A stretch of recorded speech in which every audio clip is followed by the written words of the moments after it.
Hola, muy buenas noches a todos. Vamos a dar comienzo al estudio bíblico del día de hoy.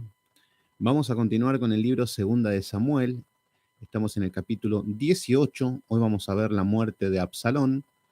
Eh, bueno, en el capítulo número 18 ya vemos cómo termina el desenlace final de un hombre totalmente eh, que es el reflejo de lo que es Satanás. Absalón representa a Satanás por cómo se opone al rey, cómo desobedece, cómo no quiere, no tiene nada que ver con la justicia del rey, cómo es un rebelde, cómo conspira, cómo ataca contra el reinado. Y bueno, todo eso nos demuestra que Absalón no es nada más ni nada menos que un hijo de Satanás. Entonces, con contexto, ¿cómo andás, Dani querido? Qué lindo verte, Dani. David Silva Donoso, también ahí mis hermanos queridos de Biblia Libre, gracias por estar ahí, gracias por siempre estar luchando por el Evangelio. Luis Magaña, ¿cómo andás, Luisito? ¿Todo bien ahí? Lou Martínez, también de México, llegaste puntual, gracias por estar ahí. En estos días no estuve haciendo el estudio porque me fui de viaje, y mi idea era hacer los estudios, pero tenía problemas de señal y de internet, o sea que se me hizo imposible. Pero bueno, acá estamos y continuamos, así que gracias a todos. Mañana vamos a estar también con Dani con contexto de, de Biblia Libre. Vamos a estar viendo algunos puntos doctrinales, así que ya mañana les vamos a pasar los links en estos días, ya mañana vamos a hacer algo, así que ya estamos avisando para todos los hermanos. Qué lindo que la verdad que todos hay una abundancia de palabra. Cuando el mundo escasea la palabra, la sana doctrina, cuando se ha llenado de fábulas y de todo tipo de entretenimiento, pero qué lindo cuando se predica el Evangelio y empieza a ser oída la palabra de Dios. Así que gloria a Dios por todos mis hermanos. Bueno, ¿qué vemos? Vemos que Absalón se había rebelado contra David, toma el trono, usurpa el trono. Y vemos que el hijo rebelde había hecho una conspiración y ahora se encontraba con Ahitofel. Ahitofel era el abuelo de Betsabé, quiere cobrar venganza y lo que hace es conspira con Absalón. Lo que hacen es que David, cuando se entera de que había una rebelión de parte de Absalón, huyen, empiezan a huir. Y a lo largo de su camino vemos que aparecen personas como Siba, que era el que cuidaba todos los campos de Mefiboset, y viene de una manera generosa, queriéndole dar, venía con los asnos llenos de alimentos, con vino y muchas cosas para el viaje de David, pero habíamos visto de que era un hombre que lo único que quería era quedarse con los recursos de Mefiboset. Después aparece un hombre que se llamaba Simei, que empieza a atacar al rey David y empieza a insultarlo, a arrojarle piedras, a decirle perverso, hombre sanguinario. Y bueno, vemos cómo David soporta todas las humillaciones luego de ser un rey, luego de ser el hombre más importante. Vemos que David soporta todo tipo de atentado contra él. Hola Luisa de la Cruz, Robert, ¿cómo andás, Robert Cabrera? Qué lindo verte, gracias por estar ahí, a todos los hermanos. Entonces vemos que David estaba totalmente en agonía, en angustia, pero lo que vemos es que David no deja de cumplir su rol como rey, no deja de cumplir su rol como hijo de Dios y hace todo lo que se espera de una persona como David. ¿Y qué es lo que hace? Comienza a orar, comienza a adorar. Siempre insistimos que adorar no es tocar el piano y mirar al cielo y decir, qué bonito cómo adoro. Adorar es postrarse en tierra delante de una autoridad superior. Entonces, cuando estamos hablando de adorar, es esa humillación de parte del hombre. Hola Emilia Sosa, ¿cómo andás, Emi? ¿Todo bien? Entonces, lo que vemos es que comienza a orar, comienza a buscar una dirección, y lo que pasa es que piden que el consejo de Ahitofel tenga estorbo.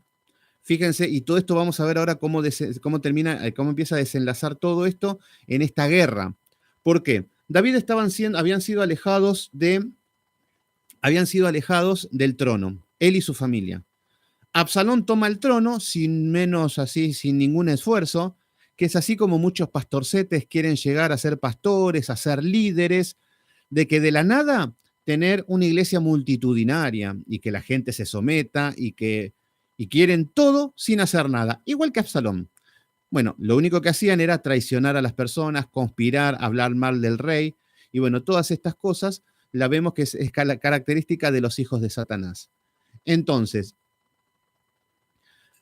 totalmente, mi hermano David Silva Donoso, totalmente. La adoración exactamente es presentarnos en sacrificio vivo, que es mortificando el pecado. Bueno, todo eso que estamos viendo en Absalón, estamos viendo las características de un hijo de Satanás y vemos un David angustiado, humillado, que está caminando descalzo, que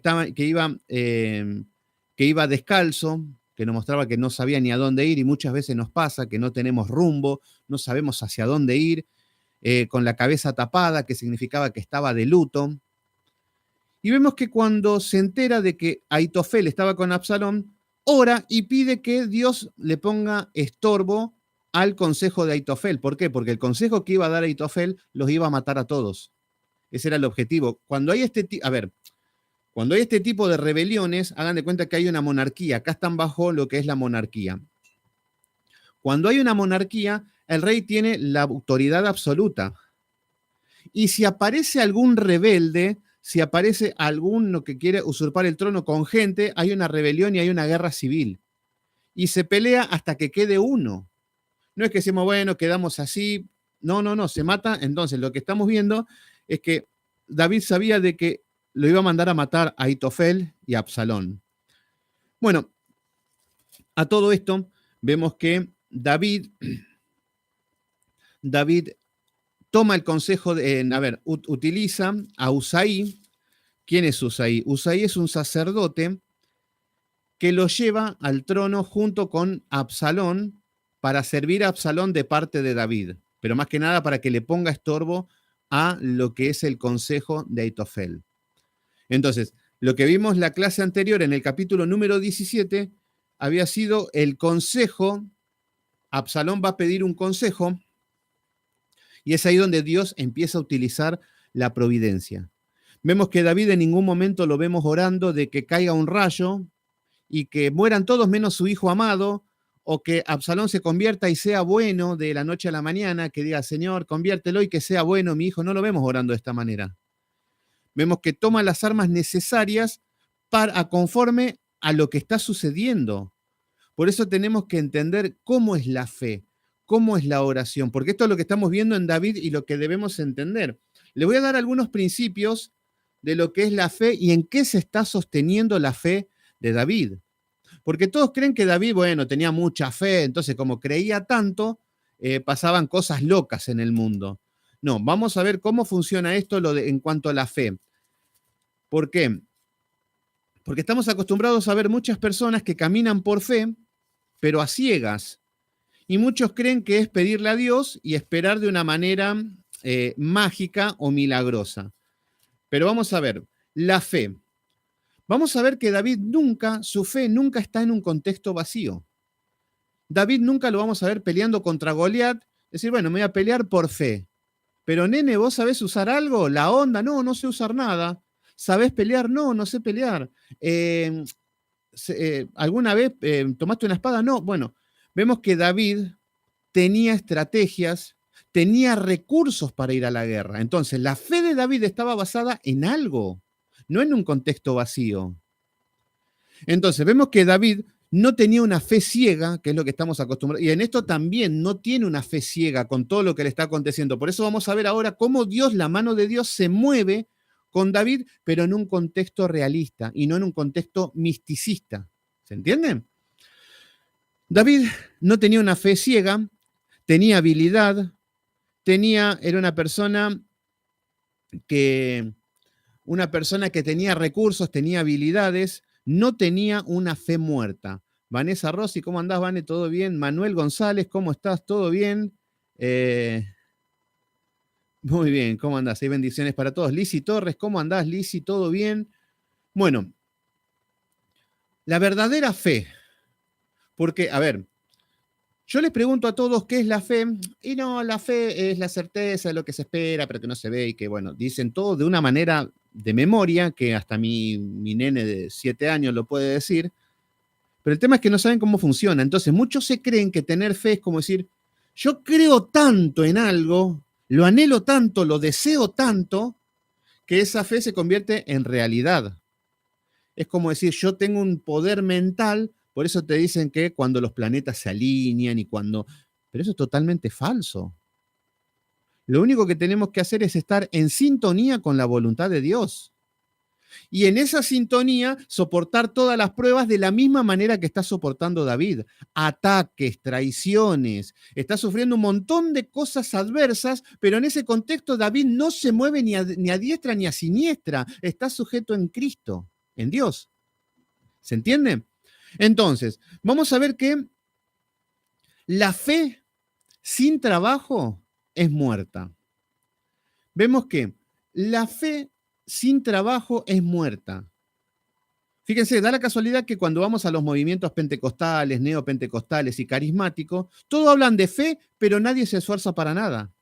Nadie se esfuerza para mortificar los pecados, nadie se esfuerza para orar, nadie se esfuerza para estudiar las escrituras, nadie se esfuerza para nada, y para mortificar los pecados menos. Y en ese contexto andan caminando. Entonces, pero vemos que sin esfuerzo, fíjense los hombres de la Biblia, ¿dónde hay un perezoso que haya triunfado solamente por fe? No existe. Y esto es lo que quiero que atendamos con David. Entonces, la fe sin trabajo es muerta.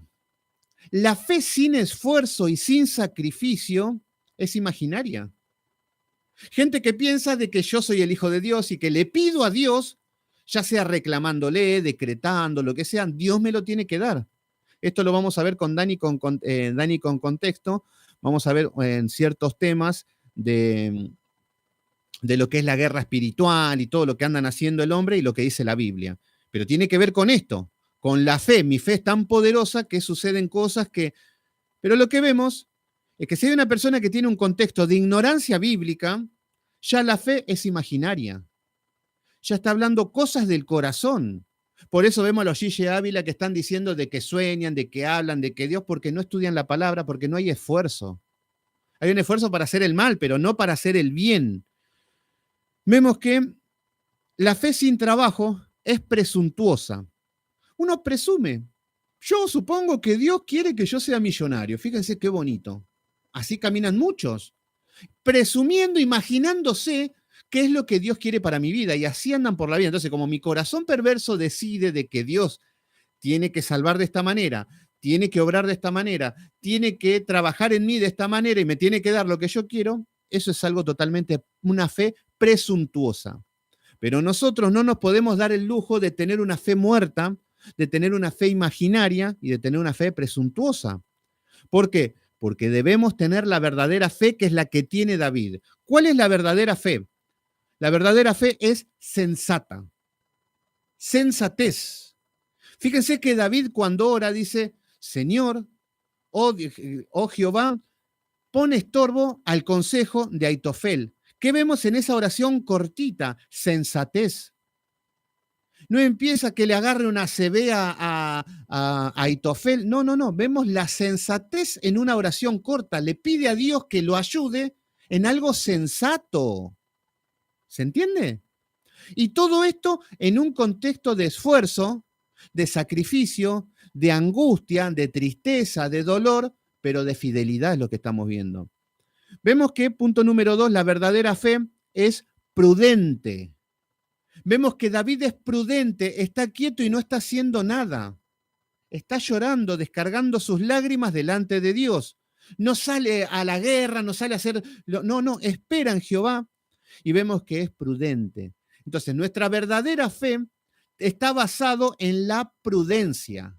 Hola, Julieta Guerra, ¿cómo estás? ¿Todo bien? Qué lindo verte. A todos mis hermanos que se conectan, estuve unos días de viaje, así que les pido perdón si algunos por ahí no están conectados. Yo tengo un grupo de WhatsApp para los hermanos que hablamos de los temas de horarios y cosas de los estudios, así que el que se quiera sumar me escribe por el medio que quieran y estamos en contacto. Por eso a veces me da pena que hay hermanos que no saben que por ahí no hago los estudios.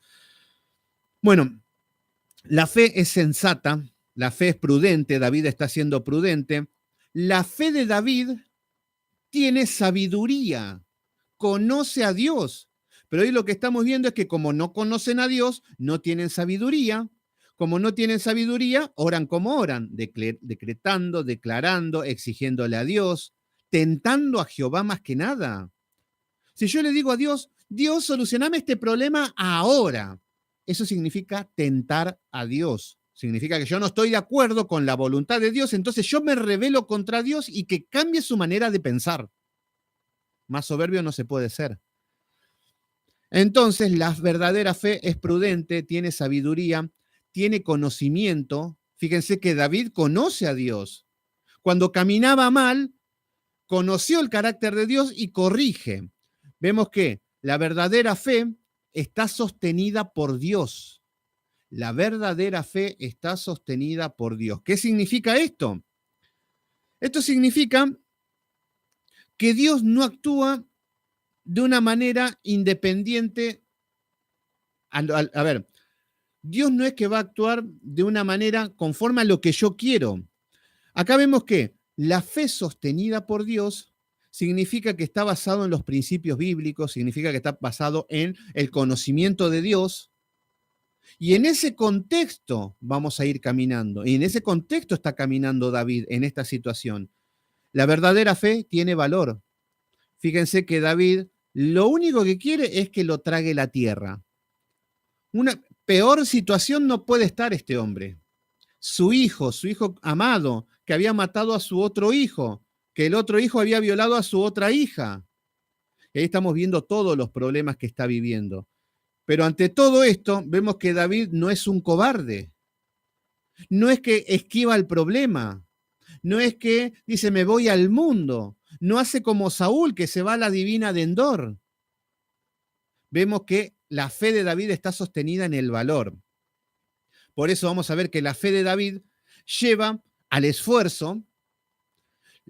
Fíjense el esfuerzo que está haciendo David para sobrevivir en esta situación. La verdadera fe tiene cansancio. Yo sé que muchos de ustedes están conectados y muchos vienen de trabajar.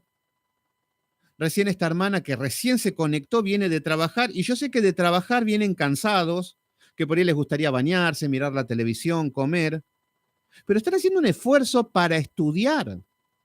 Muchos hermanos estudian a cualquier hora, a la madrugada, en el momento que tienen libre, y esto requiere un esfuerzo. Ahí está tu fe.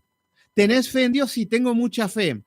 A ver, ¿qué estás estudiando? ¿Qué estás haciendo? No, no estoy haciendo nada, pero sí que tengo mucha fe. Bueno, la verdadera fe tiene esfuerzo. La verdadera fe tiene cansancio. Se tiene que ver el cansancio, el agotamiento de las personas. No es todo color de rosa. Muchos se creen que Dios te da un poder de que no te cansás nunca. No, no, va a haber cansancio, va a haber un esfuerzo, va a haber sacrificio. Y por sobre todas las cosas, vamos a sufrir por servir. Muchos creen que si vamos a servir a Dios, nos espera un avión privado, nos espera un ejército de alcahuetes que nos van a decir todo que sí y vamos a ser semidioses. Muchos creen eso. Los falsos apóstoles, todos que se creen eso. Pero lo que no entienden es que los verdaderos hombres de Dios que van a servir van a sufrir por Dios, como están sufriendo los hombres de David. Entonces, así vemos que de esta manera a David lo vemos que está utilizando los medios de gracia. La fe de David no está vacía, no está, si bien está en una situación crítica, no lo vemos a David que está fuera de la voluntad de Dios. Por eso que estemos sufriendo no significa que estamos fuera de la voluntad de Dios. El cristiano princeso o el cristiano que no estudia hace las cosas fácil. ¿Sos rico? Dios está con vos. ¿Sos pobre? Dios no está con vos. ¿Estás feliz? Dios está con vos. Si no estás feliz y estás sufriendo, Dios no está con vos. Bueno, si fuese tan simple la vida, veríamos que los apóstoles en ningún momento están felices por la vida y que todos los amaban. Bueno, en el versículo 23 del capítulo 17 vemos que Ahitofel, después de que, Absalón recibe dos consejos, que esto es lo que estaba pidiendo David. que se ponga estorbo al consejo de Aitofel. Aitofel da el consejo y dice, esta misma noche lo agarramos, lo atrapamos y yo mismo mato solamente a David y no muere más nadie. Era el plan perfecto. No moría nadie y si querían acabar con el rey, lo terminaban. Pero Absalom le pide un consejo a Usaí, que es el enviado por David, y le pregunta qué es lo que podría hacer. Y Usaí le dice que el consejo de Aitofel era malo, le dice que tendría que ir con ejércitos grandes a perseguir al rey, porque David era un hombre de guerra, un hombre valiente, y que iba a hacer dar pelea. Entonces tenía que ir a Absalón mismo a pelear, y esto es lo que le gustaba a Absalón, ir con carros, con jefes a la guerra, y ir a pelear. Entonces vemos que de esta manera Absalón se inclina hacia el consejo de Usaí. ¿Por qué? Porque el consejo de Usaí era más para la carne de Absalón. Él lo que quería era ser un rey vistoso. Si él amaba la vanidad, Absalón tenía el pelo largo, qué bonito, se pesaba el pelo. Entonces vemos que ante esos dos consejos, Absalón dice, acepto el consejo de Usaí. ¿Qué hace? Aitofel se termina ahorcando. Y entra en los 4 hombres de las escrituras que se suicidan en las escrituras. Y ahí vemos a Judas, vemos a Saúl, vemos a Aitofel. Entonces, se termina matando por orgullo. ¿Y por qué? Porque también sabe Aitofel que Absalón va a ir a una guerra y son hombres muertos. Era muy sabio Aitofel. La palabra nos dice que la palabra que él daba era como la palabra de Dios misma. Bueno, por otro lado, vemos que al rey, todo lo que se llama el pueblo de Israel, fíjense que les cuento algo, que todo lo que se hacían llamar pueblo de Dios en esa época, le dieron la espalda al rey David. Lo mismo que hicieron con el Señor Jesucristo. Pero eso sí, qué bonito que se llamaban el pueblo de Dios, el pueblo santo de Israel, así se llamaban, y se hacen llamar así hasta el día de hoy. Bueno, ¿qué es lo que pasa? Vemos por un lado, habíamos visto una separación de que veíamos a Absalón por un lado y veíamos a Aitofel, los dos en un contexto religioso, en un contexto de privilegios, en un contexto cercano al rey, pero los dos son unos impíos, hijos de Satanás, infieles, rebeldes al rey. Hola, Cari Jiménez, ¿cómo estás? Qué lindo verte. Y por otro lado, aparecen hombres como Itaí, y aparecen geteos, peleteos, aparecen hombres que eran de Gat, eran extranjeros. Y estos dicen, vamos al rey y vamos a servir al rey, van a servir a David. Y vemos que se disponen a sufrir para estar con el rey David. Entonces vemos cómo los incircuncisos son los que estaban con David. Y los que se hacían llamar pueblo de Israel estaban enemigos de Dios. Por eso estamos viendo un tipo de Cristo. Y así comenzamos, que algo habíamos visto, pero fue una lectura muy, muy breve, muy a la ligera de la muerte de Absalón. Llegamos a ver, pero fue una lectura nada más. Ahora vamos a analizar todo y vemos. Hola Laurita, ¿cómo estás? ¿Todo bien? En el capítulo 18 vamos a ver que empieza esta guerra, esta batalla.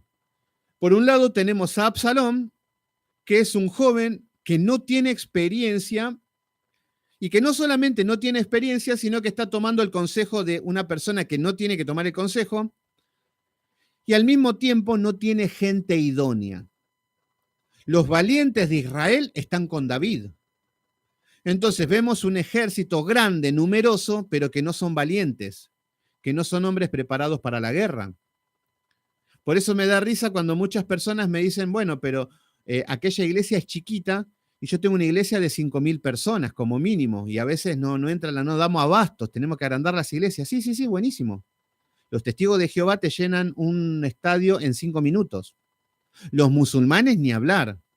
Todas las sectas llenan multitudes, por eso no es un parámetro de decir, y acá estamos viendo esto, que Absalón tenía todo Israel en contra de David. David siempre peleando en inferioridad numérica. David ya lo vemos peleando contra Goliat con inferioridad de altura, de fuerza, de estrategia, con todo tipo de recursos que David no lo tenía y ya estaba en desventaja. Entonces, Belén Roldán, bendiciones Belén, ¿cómo estás? ¿Todo bien? Gracias por estar ahí, Belén. Y por otro lado, vemos que David ya tenía experiencia con siempre estar en inferioridad numérica, y ahora lo encontramos nuevamente fugitivo y ya de grande. Pero vemos que David tiene gente fiel y gente experta. Fíjense qué diferencia. Absalón, vemos que es un usurpador del trono, un hijo de Satanás, un rebelde, un impío y que tiene un ejército inmenso. Y por otro lado tenemos el verdadero rey, el que es ungido por Dios y que tiene hombres extranjeros, la gran mayoría, pero son gente experta y fiel.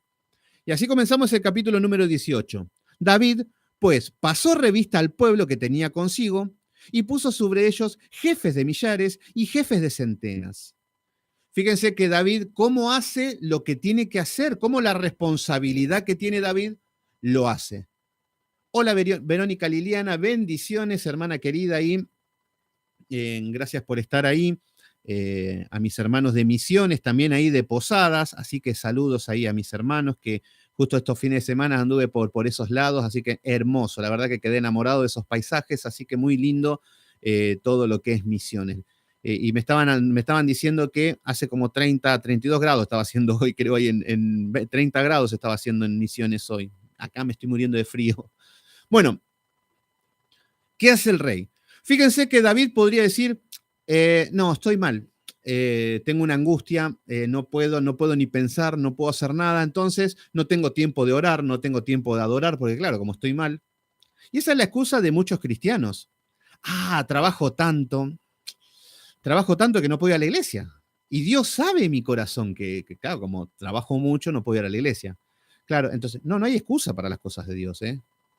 Fíjense que todos de comer y que de dormir, ninguno nos excusamos. Todos vamos y comemos y todos dormimos. Pero ¿por qué nos olvidamos de comer el alimento espiritual? Entonces vemos que Néstor Javier González, bendiciones. Ahí está mi hermano muy bien ahí, mi hermano de acá de Buenos Aires. Gracias por estar ahí, Néstor Javier González. Fíjense que David no pone ninguna excusa. Hoy estoy triste, hoy déjenme solo, hoy no tengo ganas de nada. No. David lo que hace, pasa revista. No solamente era el rey, sino que era un gran guerrero. Pone cartas en el asunto, hace lo que se le demanda como hijo de Dios. Ahora, nosotros hacemos lo que nos corresponde como hijos de Dios. No, eso es para el pastor nada más. Y eso era para David, porque David, claro, como era David, esto era para Moisés, para Jonás, y en mi contexto es para el pastor. Yo lo único que tengo que hacer es ir y cada domingo sentarme en la iglesia y listo, ya está con eso. No, nosotros tenemos una responsabilidad en el contexto en el que nos toca vivir y hay que ver si la estamos cumpliendo. Y para eso tenemos que corregir toda nuestra vida en cuanto a los 10 mandamientos y todos los mandatos que hay. Entonces, ¿qué es lo que hace David? Pasa revista. Vemos que David está capacitado. Él es un hombre que ya está preparado para esto. No es que ahora dice, ¿ahora qué hacemos? No, David era un experto. David era algo que si conocía era de la guerra. Él era un guerrero experimentado. Y vemos que ese conocimiento que tiene actúa. No solamente se queda con el conocimiento, porque hay gente que solamente tienen conocimiento pero no hacen nada. Hay muchos que conocen mucha Biblia pero no hacen nada. Pero David vemos que está capacitado y hace. ¿Se entiende por qué tiene el corazón de Dios David? Muchos de nosotros podemos conocer mucha Biblia. Les puedo decir Apocalipsis, se los puedo leer todo, les puedo leer el libro de Reyes, de Juan, de Pedro, libros apócrifos, si quieren podemos leer todo. Pero si no actuamos, estamos muertos. Entonces Dios nos está mandando a actuar. Entonces David comienza a pasar revistas y puso sobre ellos jefes de millares y jefes de centenas. ¿Qué es lo que estamos viendo acá? Este era el miedo de Aitofel, de que David se levante. Vimos que había cruzado el río Jordán y ahora David retoma fuerzas, comen, se alimentan.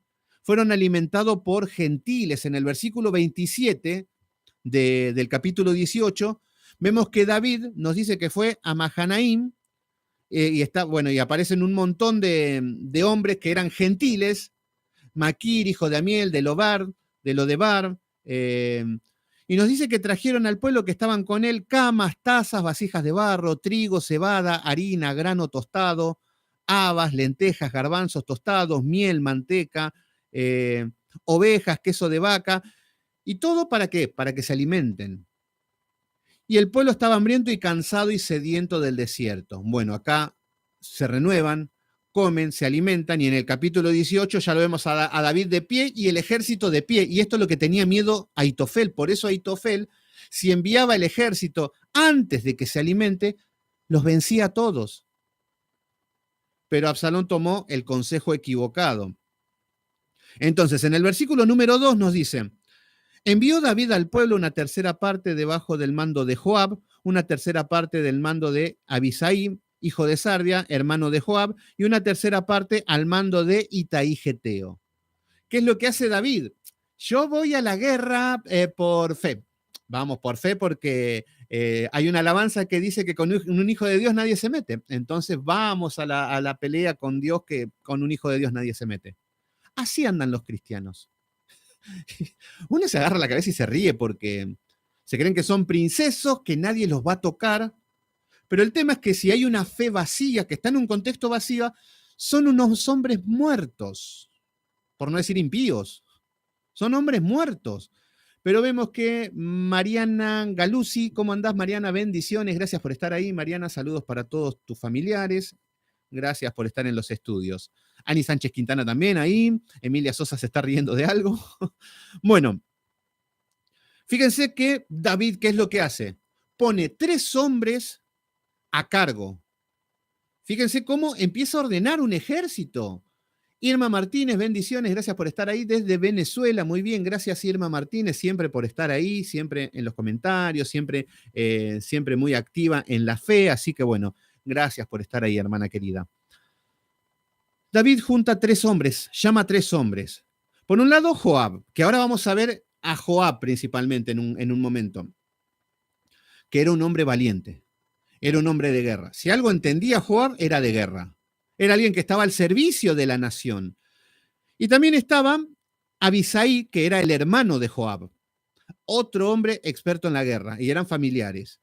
Y aparece Itaí Geteo, que viene de Gat y que viene a prestarse para servir al rey.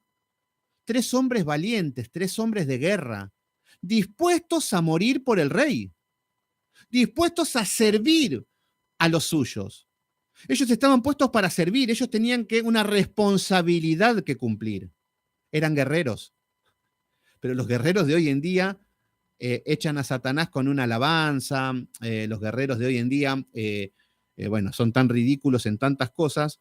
El problema es que miran mucho Harry Potter, miran muchas películas de ciencia ficción y piensan que Dios se maneja de la misma manera.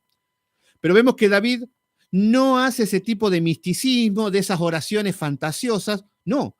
Ahora sabe que tiene que ir a la guerra, que tiene que ir a enfrentar a su hijo, pese a todo su dolor, a toda su angustia, hace lo que tiene que hacer.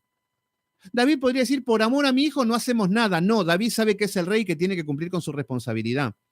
Entonces junta a estos hombres. Ahitofel tenía miedo de que se organicen y acá, bueno, ya Ahitofel está muerto por orgulloso, por soberbio, por traicionero, por hijo de Satanás. Y vemos que ahora se organiza David. Se organiza David y nos dice que el rey le dijo, yo también saldré con vosotros. Fíjense que David ahora le está diciendo, yo voy a pelear a la guerra. Vemos cómo es un rey que predica con el ejemplo. Cuando hoy vemos que predicar con el ejemplo, no, eso es ciencia ficción. Mejor digan, hagan lo que yo le estoy diciendo, pero no me tomen como ejemplo porque así hay muchos hombres que se hacen llamar hombre de Dios. Pero David predica con el ejemplo. Quiere ir a la guerra también. Y en el versículo número 3 nos dice que los valientes de David, más el pueblo dijo, no saldrás. Entonces vemos, ¿qué es lo que está pasando? Vemos que David no se encuentra en un buen estado. Tiene un golpe psicológico, un golpe mental, un golpe espiritual, tiene una fatiga física, no está en su sano juicio, por una cuestión de la aflicción que está viviendo. Fíjense que cuando aparece Siba y que le habla mal de Mefiboset, David le dice, todas las cosas que le di a Mefiboset se lo doy a Siba. Empieza a juzgar sin juicio. Y eso es lo que pasa muchas veces.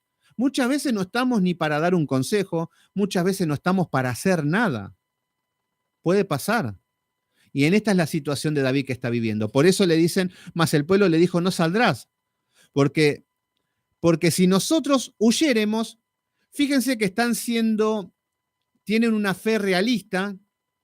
No dicen, bueno, vamos a ir y Dios todo lo puede en Cristo que me fortalece y nos dará. No, no, no. Tienen una cuestión de sentido común. Vamos a ir a la guerra, están diciendo estos 3 hombres valientes.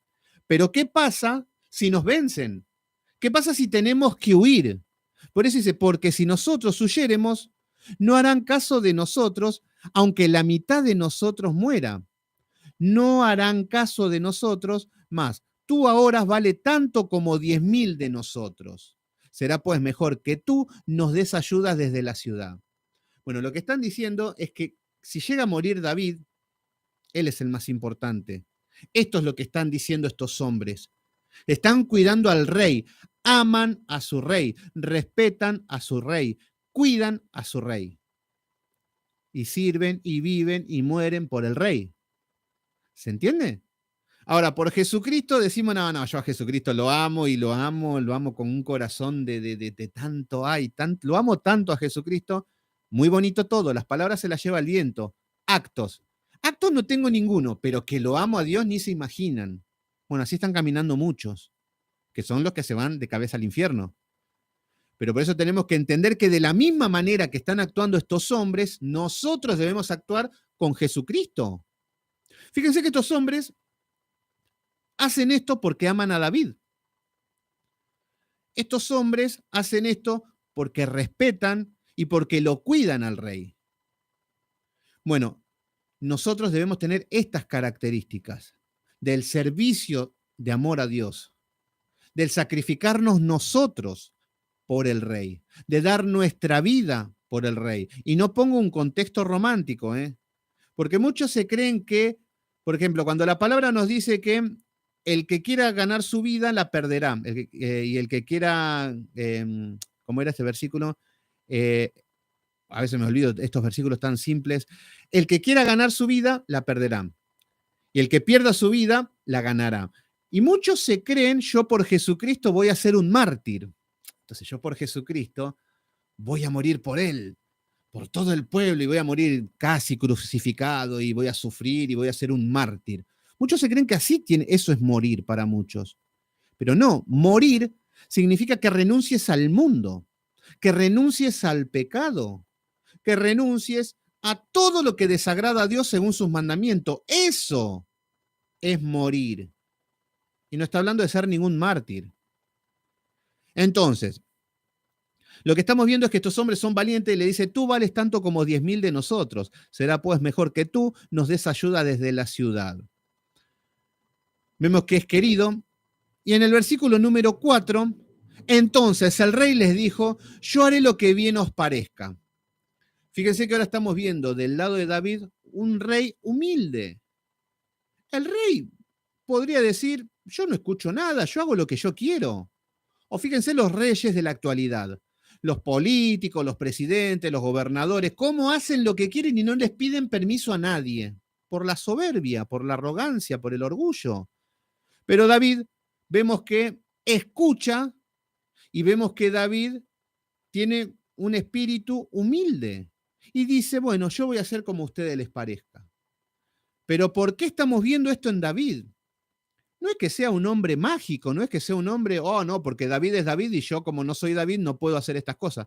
No, para David obedecer y ser humilde es la naturaleza de él desde niño ya.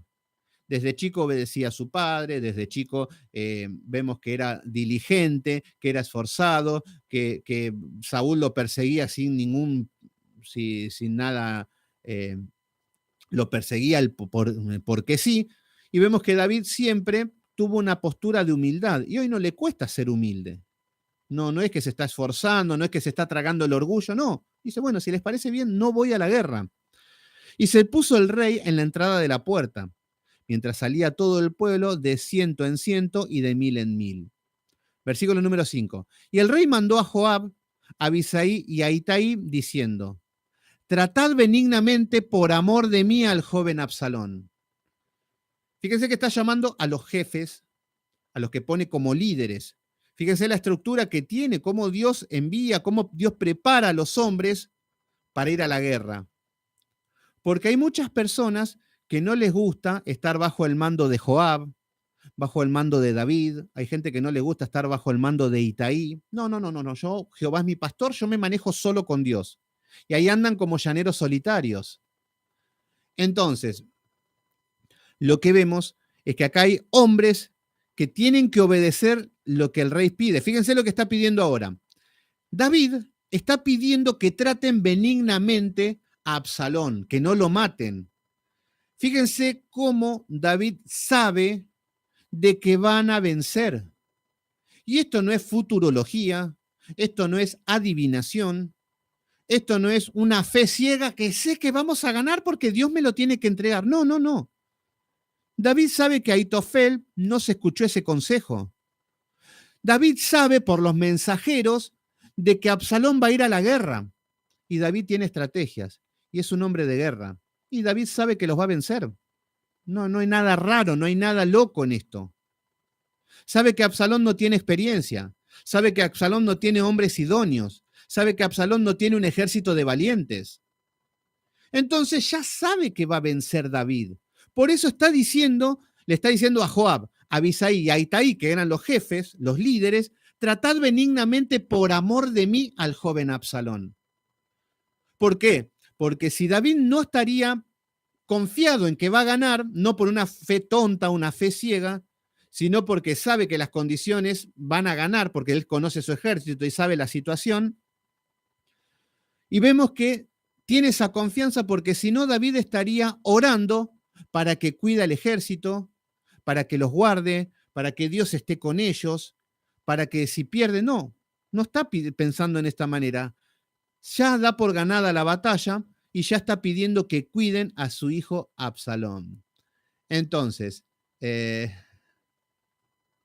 bien ahí Néstor Javier González, lo va a seguir por la televisión, muy bien ahí, gracias ahí a la familia de mi hermano ahí que son de Buenos Aires, del sur de Buenos Aires creo que son.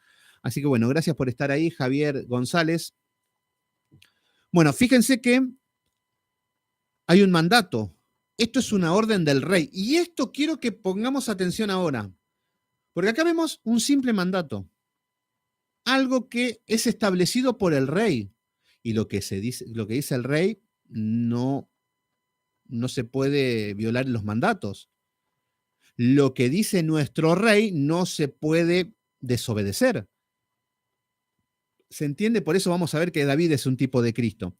Entonces les dice, tratad benignamente por amor de mí al joven Absalón.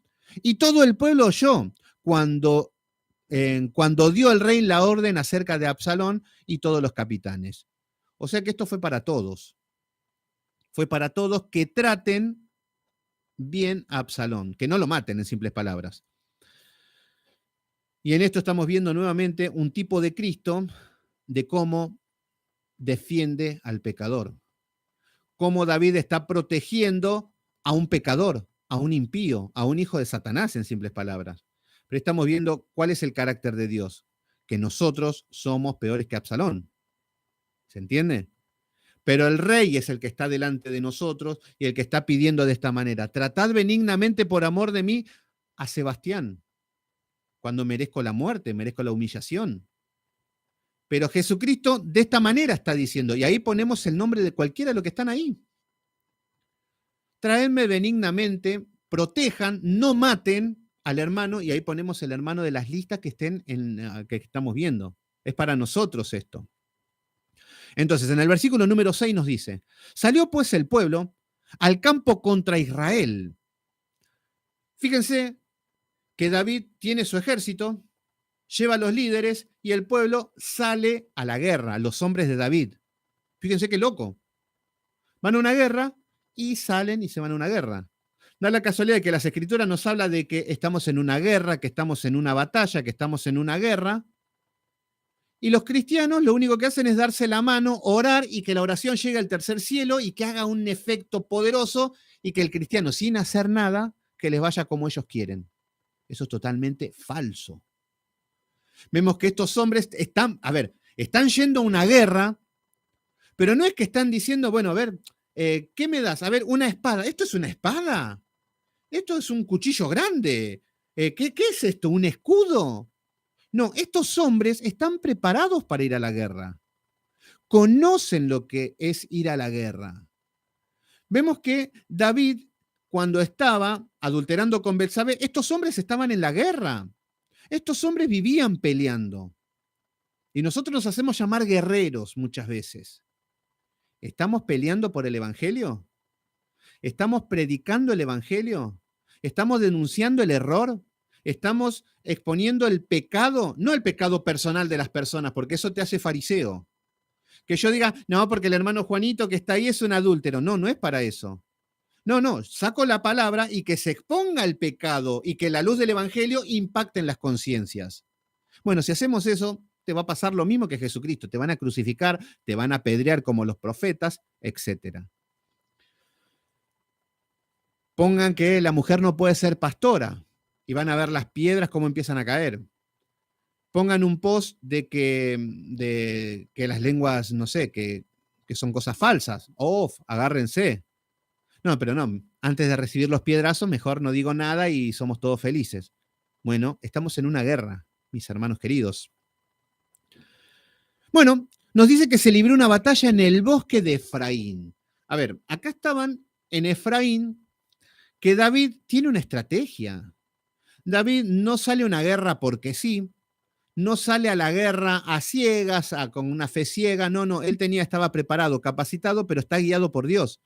Y lo lleva al bosque de Efraín. Vemos que el escenario de batalla es un bosque. Entonces David tenía ventaja porque sus hombres eran expertos y lo iban a llevar en un territorio hostil donde el ejército de Absalón se iba a sentir incómodo. Entonces vemos que la guerra, David está armado hasta los dientes, no armado porque salieron con lo que tenía, pero tenían hombres preparados y capacitados, y Absalón sin experiencia. Y van a un territorio donde no conocen nada. ¿Se entiende? Versículo número 7. Allí cayó el pueblo de Israel. Fíjense qué simple. Fíjense que no nos empieza a redactar, hubo una gran batalla, una guerra, y no. Y cayó el pueblo de Israel delante de los siervos de David, así de simple. Fueron a la guerra y David vence. Fueron a la guerra y Absalón cae. Y se hizo allí en aquel día una gran matanza de 20.000 hombres. Vemos cómo por la rebelión del pueblo de Israel tienen las consecuencias del pecado. Vemos que acá tienen el precio de la traición. Acá cae el pueblo. 20.000 hombres mueren delante de David. Y esto es lo que representa el pueblo rebelde, el pueblo impío, que siempre peleando contra el rey. Tenemos un rey que le había extendido los territorios, un rey que era ungido por Dios, un rey que tenía el corazón de Dios, un rey que era un guerrero, que era valiente, un rey que toma el pueblo de Israel en llamas, siendo esclavos de los filisteos. Recuerden que Saúl y que Jonatán habían muerto. En ese contexto aparece David y ahora está en una situación de prosperidad, de reconocimiento, de respeto, están viviendo su esplendor. ¿Y qué es lo que hace el pueblo? Se van detrás de Absalón. ¿Quién es Absalón? Un embustero, un mentiroso, un traicionero, un rebelde, pero muy bonito, qué bonito, muy, muy bonito. Tenía un pelo tan hermoso que ustedes no se imaginan lo bonito que habrá sido Absalón. Sí, pero era un hijo de Satanás. Entonces ahora estamos viendo que este pueblo rebelde tiene las consecuencias del pecado. Este es el precio de la traición.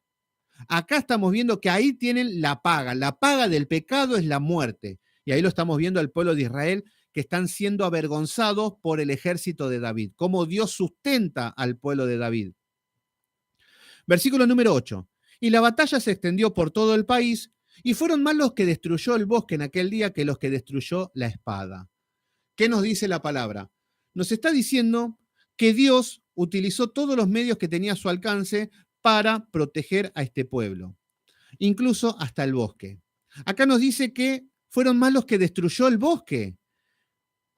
no dice mucho, no nos da mucha luz de cómo el bosque destruyó a todo, porque muchos se lo damos a un pentecostal a explicar esto y te va a decir, porque las manos de Dios caía fuego, rayo, y se hacen una película para ir a Hollywood. Y que Steven Spielberg diría, wow. Yo creo que habría que mandarle un video de Gigi Ávila a Steven Spielberg y se quedaría con la boca abierta de las fantasías que abundan. Pero lo que vemos es que David los llevó a pelear a un lugar estratégico.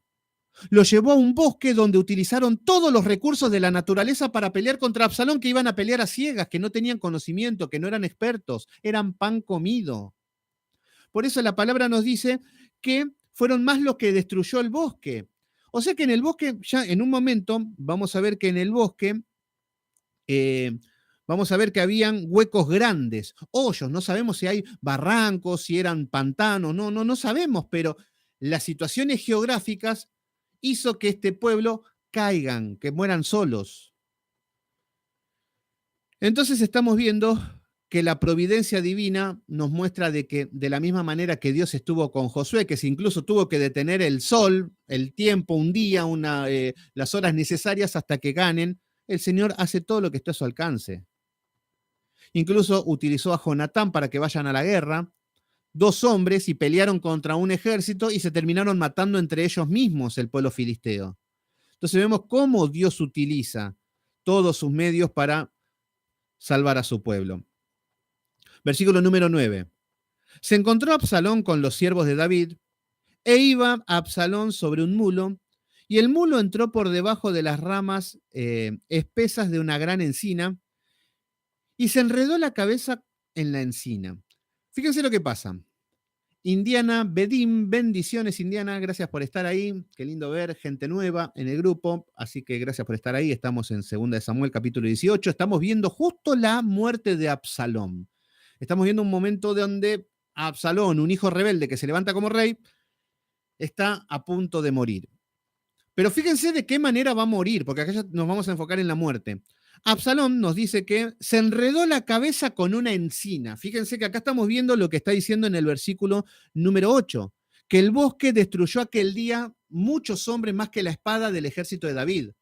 Acá estamos viendo que las encinas son como unas ramas duras, y nos dice que la cabeza de Absalón se enredó con esa encina, iba con el mulo, y nos dice que queda enganchado y Absalón se quedó suspendido entre el cielo y la tierra, y el mulo que iba pasó delante.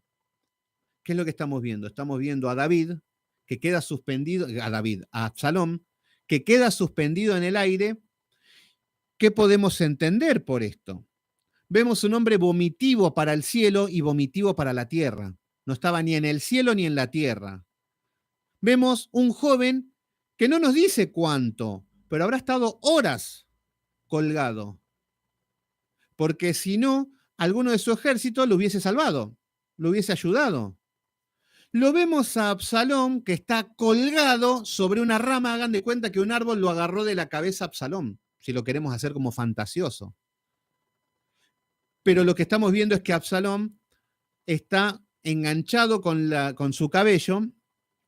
¿Qué significa esto? Vemos que Absalón, con lo que más se jactaba, con su orgullo, con su soberbia, es con lo que cayó. Vemos cómo queda en vergüenza. El rey, fíjense, ahí está el rey, colgado de un árbol. No hizo falta ni ir a la guerra, ni pelea dio, ni batalla. Solo se mata. Solo. Y ahí vemos un Absalón incapaz de resolver el problema, incapaz de liberarse y por sobre todas las cosas, incapaz de arrepentirse. Vamos a ver un hombre que hasta el último momento de su vida no se arrepiente.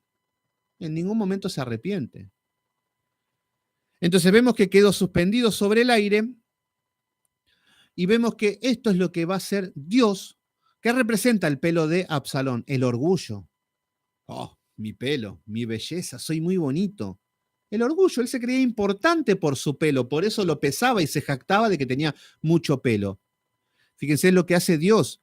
¿Por qué? Porque Dios humilla al soberbio, Vemos cómo acá estamos viendo un hombre soberbio que está siendo humillado. Por eso nos habla de que exaltará al humilde. Entonces acá estamos viendo que Absalón queda suspendido, solo. ¿Dónde está el ejército de Absalón? ¿Quiénes son los que corren con el rey? Por eso estamos viendo que es un ejército que no es un ejército fiel. Un ejército, incluso, a ver, cuando David estaba cuando Saúl lo estaba persiguiendo, David toma un borde del manto del rey y se había llevado su lanza también. Y lo que le dice a Abner, que era el general, le dice, estás en vergüenza, porque vos tenías que proteger la seguridad del rey y no lo hiciste. Yo tengo acá la lanza y tengo un pedazo del manto y podría haberlo matado si quería. Y estaba en vergüenza Abner. Pero acá estamos viendo a Absalón que está solo, no hay nadie con él. Nadie que lo protege. Por eso vemos un ejército incapacitado. Y acá podemos ver iglesias, pastores apóstatas, ejércitos de rebeldes, de cobardes, y así andan por la vida. Entonces, acá estamos viendo que Absalón queda colgado. Acá aparece la escena, nos dice que viendo uno, no nos dice quién, un hombre pequeño, un hombre que no tiene renombre, nada, avisó a Joab. Joab se ve que estaba bajo el mando de Joab. Recuerden que habían tres: Joab, Itaí y Abisaí, tres jefes. Y cada uno recibía órdenes de cada uno, por eso estaban organizados. No es que decía, no, porque Joab me dijo esto, pero Abitaí te dice lo otro. No, eso pasa en las iglesias o en el desorden. Pero acá estaban todos bien organizados. Entonces, este hombre recibía las órdenes de Joab. Entonces nos dice, viendo uno, avisó a Joab diciendo, he aquí, he visto a Absalón colgado de una encina. Vemos que ante esto Absalón no se arrepiente. Joab respondió al hombre que le daba la nueva, y viéndolo tú, fíjense, atento con Joab, que ahora quiero que veamos a Joab. Le dice, viéndolo tú, ¿por qué no le mataste y luego lo echaste a tierra? Lo que le está diciendo Joab, recuerden que es el general, que quiere desobedecer las órdenes del rey. ¿Cuál fue la orden del rey? Tratad benignamente por amor de mí al joven Absalón. Segunda de Samuel 18:5. Entonces, vemos que Joab no obedece. Es más, no solamente él no obedece, sino que está queriendo hacer caer a este hombre. Y acá estamos viendo cómo ahora Joab empieza a tomar el oficio de Satanás, que es ser piedra de tropiezo. Cómo Joab es un desobediente, igual que Satanás. Cómo Joab está llevando al hombre que vaya al pecado. Lo está tentando. Fíjense que le está diciendo, ¿por qué no mataste allí echándolo en tierra? Dice, me hubiera placido darte 10 ciclos de plata y un talabarte. ¿Qué es lo que está diciendo? Joab está tentando al hombre, te voy a dar dinero si desobedeces la orden del rey. ¿Se entiende cómo ahora el rol de Joab, un hombre del ejército, un guerrero, un experto, empieza a entrar con las maquinaciones satánicas? Joab tentando a un hombre. Este hombre tenía un mandato de parte del rey. Tratad benignamente por amor de mí al joven Absalón. ¿Se entiende? Y este hombre lo que quiere hacer es obedecer. Pero ahora nos vemos que su general, que su jefe le está diciendo, ¿por qué no lo mataste? Es más, si lo matás, te doy mucho dinero, 10 ciclos de plata y un talabarte. Y ahí vemos cómo somos tentados por Satanás y cómo tenemos piedra de tropiezo con esta clase de personas como Joab. ¿Por qué? Porque vemos que este hombre que no tiene nombre nos representaría a nosotros, que tenemos un mandato de parte de Dios y lo debemos obedecer como sea. Va